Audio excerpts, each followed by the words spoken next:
আজ আমরা গেছিলাম শ্রীনগরে একটা ফ্রিজ দেখার জন্য। কাস্টমার ফোন করে বলেছিল ঠান্ডা হচ্ছে না, ওই জন্য আমরা গেছিলাম গিয়ে চেক করব বলে। প্রথম ফ্রিজটা খুলে তার চিলার ট্রেটা বের করে নিলাম, যেহেতু আমরা বুঝতে পেরেছিলাম যে এটা এই পিসিবির সমস্যা হতে পারে, কারণ এটা ইনভার্টার ফ্রিজ ছিল। তো পিসিবি মডেল, এটা এই পিসিবি খারাপ হওয়ার আশঙ্কা বেশিই থাকে। সেই জন্য আমরা প্রথমে গিয়ে চিলার ট্রেটা বের করে নিলাম যেন জল না পড়ে কম্প্রেসারের উপরে, কারণ অলরেডি জলের ডাব্বাটা খোলা ছিল।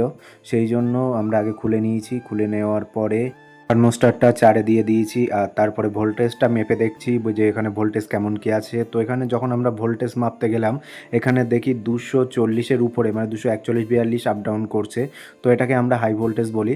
তো হাই ভোল্টেজ ঢুকলে অবশ্যই পিসিবি পুড়বে, এটা বাধ্যতামূলক বলতে পারো। কারণ হাই ভোল্টেজ ঢুকে গেলে কিংবা বাজ পড়লে সেই ক্ষেত্রে এইসব পিসিবিগুলো পুড়ে যায় কিংবা শর্ট সার্কিট হয়ে যায়।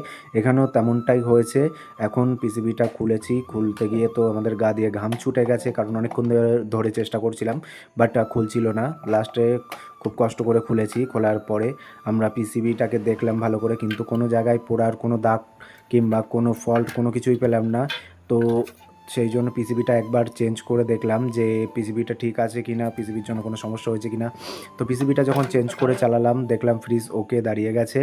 তো আমরা কাস্টমারের কাছ থেকে কোনো টাকা নেয়নি, কারণ এটা ইনওয়ারেন্টির মেশিন। তারপর কাস্টমারকে দেখিয়ে দিলাম চিল ঠান্ডা হচ্ছে, বরফ এসে গেছে। কাস্টমার দেখে খুব খুশি হয়ে গেল। আর কাস্টমার খুশ তো হাম খুশ।